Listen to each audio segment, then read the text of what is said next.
Welcome to the Call Guys podcast, co-hosted by Kevin Hopp and Ronen Pessar. This podcast is all about sales development and the art and science of building high-performing outbound sales teams. Tune in weekly to hear live cold calls and also to hear Kevin and Ronen interview some of the top names in sales development. Let's dive right into this week's episode and see what we can learn. Welcome back to another edition of the Call Guys podcast. I am your host, Kevin Hopp, joined with my co-host, Ronen Pessar. Say what's up. What is up, everybody? I'm so thrilled to be sharing some wisdom, hopefully wisdom, if not bad advice, but some advice from our guest today, Richard Harris, the one and only. Hell yeah. Oh, what is up? Thank you, everybody. I appreciate it. I have been following Richard for years and years and years. You know, one of my favorite things about what Ronen and I do with sales development is Ronen and I started as sales development reps. You know, we don't just talk about this stuff. We live this. We were sales development reps within the last decade. So the story of how I started following Richard is really applicable here. I was an SDR trying to figure out how can I do my job better. And I come across this video on LinkedIn of a guy sitting backwards on a toilet. And he did a video about how most of your pipeline needs to get flushed. And I was like, who is this doing toilet videos on LinkedIn? And that was Richard Harris. About now, 20. Oh my God. I forgot about that video. Holy shit. Long time ago. That's awesome. Oh my God. That's hilarious. That's fantastic. Do you remember shooting that one? What was going through your mind? I do. I can't remember if I was facing frontwards, but I don't remember how I was doing it. But I was sitting there thinking that was it even during the pandemic? I don't know. No. This was 2016, when I was an SDR. So at that stage, I was really starting to figure out this whole branding thing and was really uncomfortable with my sense of humor, because that is my sense of humor, potty humor. And I was like, man, I wonder if I could do this. Like, what would happen? Would people like hate me, or would I get banned? Like, you know, that whole imposter syndrome, right? That we have. And I'll have to ask Scott. Maybe he remembers if I did it or not. And maybe he's usually the guy I would call and say, can I do this? And Scott's answer is always like, yes. And then I have to be like, wait, Scott just wants me to do it because he wants to watch me, right? Not because he thinks I mean, this was back in the day when Scott was actually a VP of sales, right? Mm-hmm. Yeah. So he was. But this was because I talk about this a lot all the time. Is I talk about, look, you know, everybody's pipeline horrible. And the biggest way to do it is that any deal that's over 2x your average sales cycle should be killed. Like literally, like you should just kill it. And the reason that doesn't happen is because people use this as their tasks and as their reminders and like this stuff. And I keep reminding people, yeah, but every time you do it, you feel dirty. Like you're like, oh, there's nothing in you. And then people don't want to kill stuff because, well, then my pipeline is going to look empty and my boss is going to get in all my case. And it's like, well, yeah, but that's the job too. And then I remind them, well, what's it like when you do clean out something, right? And you do procrastinate and you finally get your studying done, or your closet is finally clean. You feel better, or when your resume is finally updated, because now you can grow. And so I get people to do that. So that was the context of why I was trying to do this. And I was just trying to get it out in a funny way. And I think it was the, you know, flushing the shit in the pipeline was the I love it. Wow, that's hilarious. Yeah, that's awesome. It's been a long time. So some folks that are listening to our podcasts don't know who you are, and it might be one in 1,000 people who don't know who you are. But Richard, can you who are you? Why are we bringing you on? Why was I following you in 2016? Well, first of all, thank you. I'm sure there's more than one.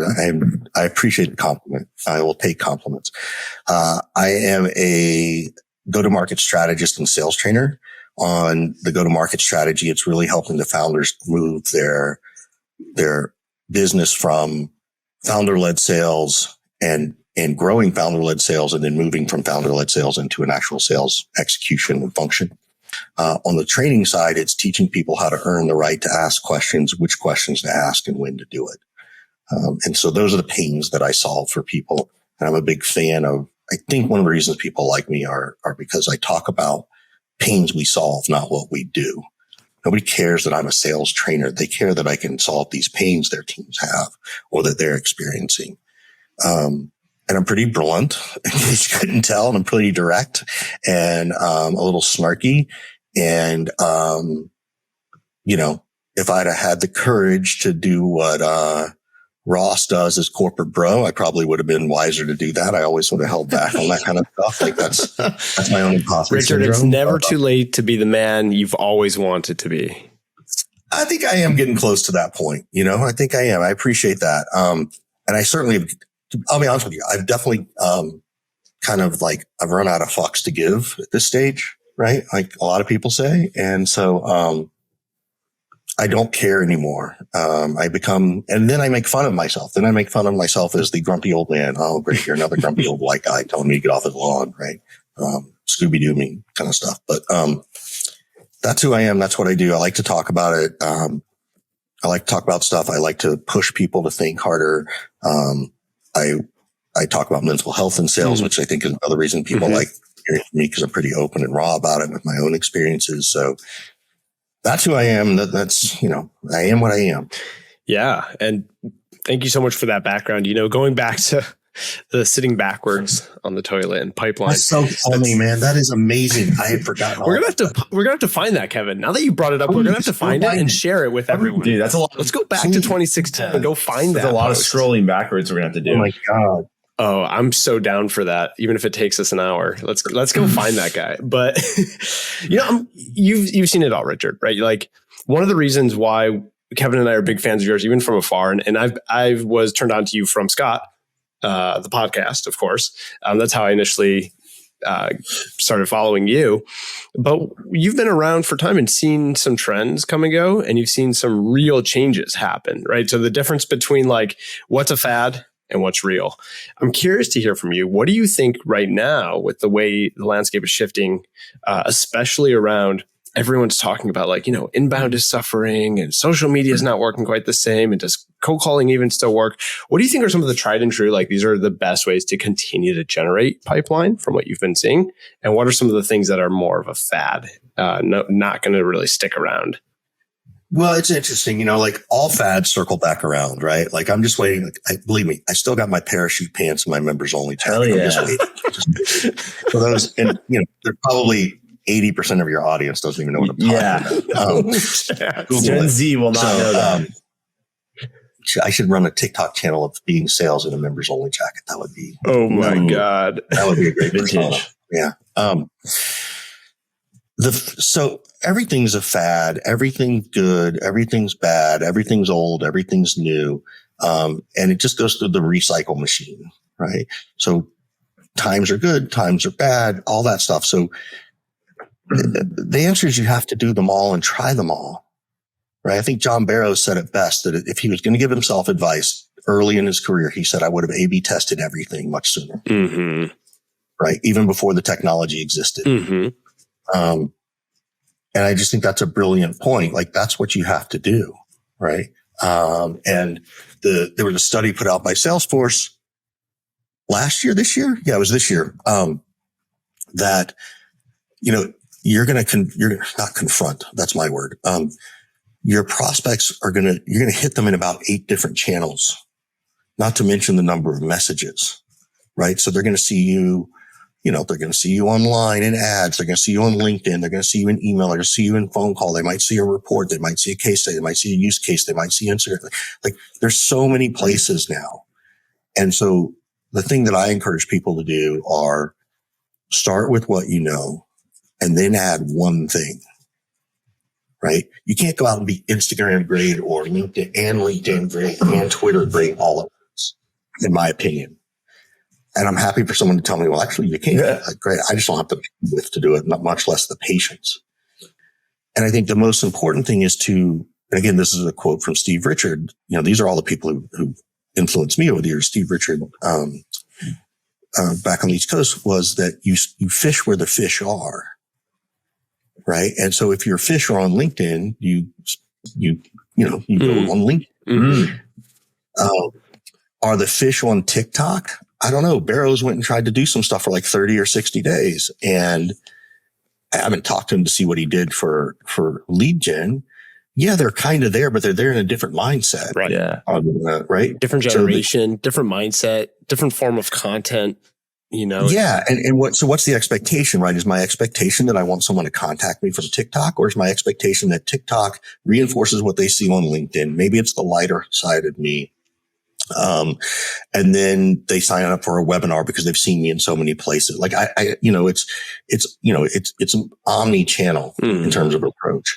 And I think you have to look at it from this sort of inbound and outbound perspective. The thing that's different is brand. If every rep needs to have a brand and a presence in sales these days, and that scares people, and I understand it. Clearly that's how I've gotten to where I am, like the whole toilet flushing thing. And so, but that's all part of the brand. And so everything is long tail for me. And I think that's the challenge that companies don't understand, that you need your reps to have a brand, and they have multiple brands. They have the brand of you as a company. They have the brand of themselves as a rep. The content that they should be writing, if they're writing, is content related to their career. Yes, they're going to get hired away. Don't pretend like they won't. And maybe some content related to being an expert in the field of what your company does. They should not be out there pimping, case studies. And here's a link, and here's what we want you to say from marketing, and like all that stuff, right? Because that's their brand. And I think that's an important piece. That's the biggest change. What will make sales easier? The brand. Is it hard to create one? No. It's kind of like, I've got a decent brand on LinkedIn. I've been doing it for a while. I don't know that I have a great brand on YouTube, but if I put the effort in, I probably could. Yeah, for sure. So that's the challenge. So brand is probably the biggest thing that's changed. I can totally see that. And I'm sorry. I mean, there's one more. The other thing that's changed, and it's because of brand, is community. Right? Knowing the different communities, Modern Sales Pros or GTM United or Rev Genius, Pavilion, like all those communities are a big change. And that change is about gaining knowledge and access to knowledge. And occasionally you get some business out of it. It's funny because I recently saw, I can't remember who it was, so apologies who I'm not attributing this to, but I recently saw someone who would like digested a bunch of data, and they were like, all right, look, here's what is currently working. This was in Q1 of 2023 when anyone selling into tech was having a really hard time.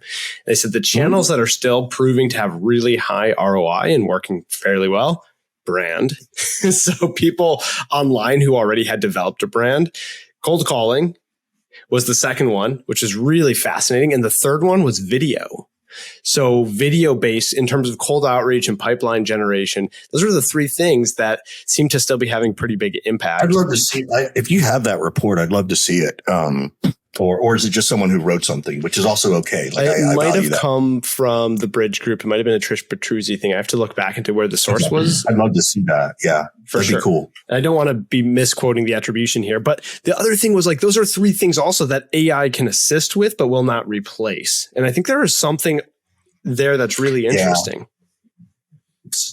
I agree. So is the question, what do I think about AI? Is that where you're headed? Yeah, that's where it's heading. What? I mean, would this be a podcast about sales if we didn't talk about AI? I mean, come on. Well, then it would be a podcast about sales. Now it's a podcast about AI. But so I think anybody claiming to understand how AI is going to affect us,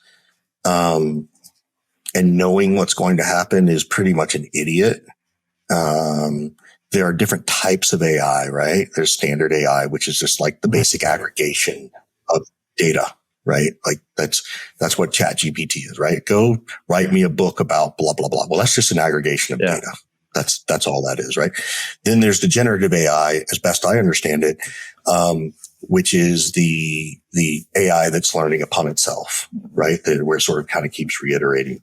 And then I just wrote about this yesterday, that the real AI that everybody's afraid of, I'm pulling it up real quick. Hold on. Blah, blah, blah. It's when, I think it was McKinsey, I think, again, being mindful of attribution, It's called AGI. And that's the part where, it will have mechanical arm movements and it will have emotional intelligence. Right. And I was thinking about it, and I'll date myself. That's kind of like, so C3PO is that, right? Like C3PO has emotions built in somehow into him. Yep. Right. And then you have the scary part, which is Whopper. If you remember Whopper from, not the burger. No, the Matthew Broderick movie, War Games. The Whopper, would you like to play a game? See, again, I'll date myself here. Go watch it. It's a great movie, but it literally is about what happens when the computer takes over the national defense of the United States. And almost sends us into World War III. It's just a fucking great movie in general, but it was one of those first, but that's where we're headed. It's the AGI that's scary. Right. That's when we will be replaced. Right. And it's interesting and fascinating. And we have to embrace it for two reasons. One, because it can make us good at our jobs, AKA, therefore I can make more money, AKA, therefore I can retire so that when the machines really take over, I can afford to do nothing. Like, that's a scary thought, but that's kind of where you have to go.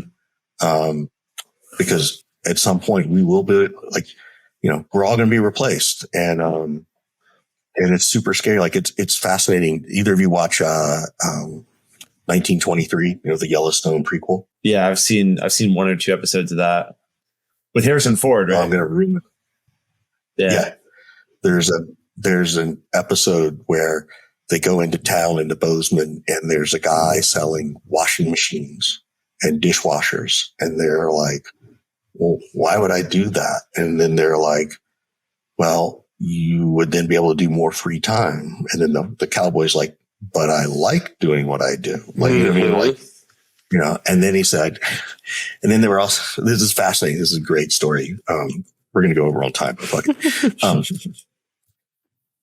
He's telling the story of like, hey, we're going to sell you the electricity. We're going to bring the electricity out to you, right, to your house. Therefore, you can run this washing machine and this dishwasher. Right. And they're like, well, how much does a washing machine cost? They're like, don't worry about that. We're going to rent the washing machine to you. So then the cowboy goes, wait a minute. So I'm going to pay you for electricity, and then I'm going to pay you to run my machine, to rent this machine. So, well, why would I do that? And he's like, well, so you can do other things. And he's like, the only thing I'm going to end up doing is having to work for you to pay for all this shit. Exactly. And it was just beautiful. And I was like, oh my God, that's SaaS. Like, that's exactly, like, you give it away. Yeah. And so, and of course, then the mother, Helen Mirren, goes by with one of her. She's like, that's just crazy. But boy, that washing machine for clothes would be really handy. Like, she's sold. Like, and my point is, this is what's going to happen, right? We're all going to have to figure this out. And, y'all are too young, but I remember, like, the very first instance of this was in the 2000s, and, AOL, which you guys probably don't remember. Oh yeah. CD-ROMs also for the, with the internet minutes. So, and I was having this conversation with my mom, because my mom's a financial planner. And it was so funny because, for the longest time I had like a $30 phone bill. Like, that was it. Right. And maybe a $40 cable bill. So my communication to the outside world cost me $70. Right. Then comes a cell phone. Then comes the internet. Then comes more cable. Now comes higher, faster speed. And now I spend, if you think about it, with our cable and then our internet speed and my cell phone, I'm probably spending $500 or $600 a month just to communicate with the outside world. Yep. And that's where all this in my head started. And now it's like, okay, well, this is the next iteration of that. Now I'm going to pay a lot of money to not do things. So I better have a lot of money. So for me in sales, it's like, better embrace and figure out this AI stuff. One, so you don't get left behind. But at some point we will get replaced, and you better have money to live. Like, it's fucking scary. Richard, what about this concept? Like, I think, at the heart of it, everything I've seen in sales is like real sales where deals actually get done is people selling to people. So yes, when I think about that concept, I think, well, we're not all going to get replaced, but a lot of people are going to get replaced, in my opinion. And in what we do, what Ronen and I do, which is sales development, like the top of funnel piece in particular, like I think 90% of it will be AI based, but there's always going to be a human component to it. So the folks that lean into it. Define. So give me an example. Give me an example of that human component. Right. So let's fast forward. We're 10 years out. We got full AI. I can send emails and sequences. What's the human going to do? So I think it gets to a point where you say you train the AI on who you want to reach out to, then it's going to go do, 500 personalized emails, hyper personalized emails, video where it looks like it's you saying, "Hi, Richard," da, da, da, da, da. And customize every video. At some point, the prospect's going to reply with a real question that an AI can't answer. Or they're going to say, "Yeah, give me a call. I'm curious how you're different than this." And automating phone calls and phone conversations, I don't see people having any patience to talk to an AI bot. I don't think the AI will be so. I think the AI will be so good you won't know the difference. Like it's already out there. It's true, right? It is already out there. Already, like John Barrows just posted that he created an AI version of John. Oh yeah, I saw that one. And he was like, "Hey guys, do you like the AI version of me better or the real version of me better?" and I know his team they're going back there. They're going to go find all his content and see if they can figure out a way to put his content out there. So that's where the machine learning kicks in. Like I think what you're describing is, yes, there will always be some level of need for interaction, but even then, no. I mean, think about it. No. Like again, Richard, you've been watching too many movies, man. This is gonna AI will replace us by the time we are dead and in the ground. But in I think the rest of my career. Oh, I think you're so far off, man. Dude, talk to me in less than a year. I will. I'm telling you, you are so far. This thing learns so much faster than we do. Like it's crazy. We're gonna have cars drive. I mean, they already are driving for themselves. Right. But okay, so then guess what? All the taxi drivers are gone. Totally. Right. All the Uber drivers are gone. Right. So I'm telling you, man, it is not as far away as you think it is. And I love listening to all these people, particularly the really smart people who say, "Oh, we're still 5 or 10 years away." Like, really? Well, where were you a year ago telling us this was even coming? Okay. Like, shut the fuck up. So Richard, I love it. Richard. Yeah, it's fucking scary, dude. It's scary. I hear you. I hear you. Let's try to wrap things up here. Can you give us, if I'm a founder or a head of sales listening to this and I'm hearing Richard saying that we're all going to be replaced, what is one thing that a tech sales person in charge of revenue can do today to try and get ahead of this and try to be a part of it? Do you have a piece of advice there for folks? Yeah, I think documenting everything that you can remember is really important. And I think studying it, like I make it a point to talk about this stuff. So that AGI thing that I brought up, right? Like where it actually has sensory capabilities and the ability to have arm movement and finger movement and those kind of things. I just read that article yesterday. So this is May 19th, right? Mm-hmm. So I made it 23. So I read that yesterday. Read one article a day. Read one thing, good, bad, or otherwise, about AI, because that's the only way. Yeah. And then I also tell you to practice it. Mm-hmm. Like go use it. Go use that stuff. And then I do tell people to pay attention to the AI in sales. Like, here's an example. Mm-hmm. Here's what you don't know. Can I mention a company that's not I don't know if you have sponsors or not. Can I mention somebody? Yeah, go ahead. Name drop. Okay. So I'm name dropping a company that I advise for. So please know it's a company called Wonder Way Coach. I've written about it, and it will literally upload your call and it will actually give you coaching feedback in the moment. I'm sorry. It'll give you coaching feedback on every call. Mm-hmm. So imagine you're a rep or you're a sales leader and you got 5 or 6 salespeople dispersed all over the United States, or 80 all over the world. You have them have a call coach on every single call. There's a few of those coming out, Richard. And we saw another one, Trellis AI, which is one I think Kevin's used a few times, that does cold call coaching in real time. So as you're talking to someone, it'll say slow down, or it'll say things, real time coaching moments. So being able to listen to the audio and push back improvements based on the data that they've been able to collect. Yeah. I see that a lot, right? And I appreciate you mentioning it, because I'm going to go check it out. What I'm seeing, and you tell me, because I don't know, a lot of the stuff that I've seen surfaces battle cards. It hears a word, so it brings up something, right? The difference in what I've seen in what I know so far is that, from what I've seen of Wonderway, it's the only one that says, oh, next time you speak, you need to circle back to this and include asking about that person, and include asking about, like, it's a whole other piece. Like, it's really crazy. And so that's part of it. Now, I know we need to go, but the other challenge that's going to change in terms of sales for that human person that you were talking about is the capacity of the human's going to have to, I don't know how it shifts, or if it's just, Darwinianism, to be able to use something like a Trellis and constantly have things popping up and follow my conversation, and get that feedback and implement that all in the same time. That's really hard as a human. That, to me, kind of comes back to that point of, well, can the machine really replace us? If the machine can do all that and then articulate it out, because it can think faster than us, that's the part where I get scared. Yeah. For sales. And look, if you're into that, check out Yuval Harari's last chapter in Sapiens, when he talks about the future of our evolution.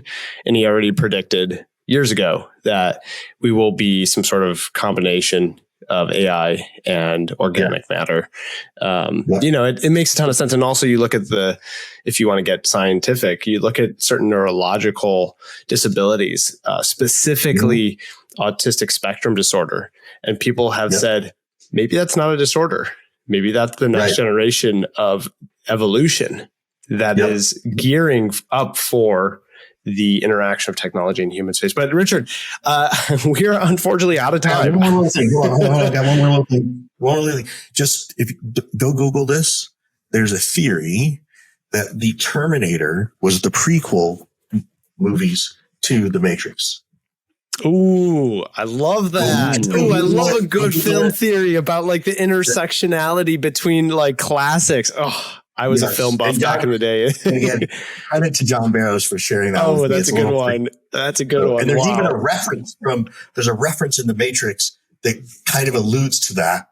And you would never know unless someone told you. Anyway, all right, wrap it up, guys. Richard Thank you for having me. Please tell people how they can find you, where you prefer them to connect with you. So easy. I'm the crazy asshole. 415-596-9149, 415-596-9149 is my cell phone.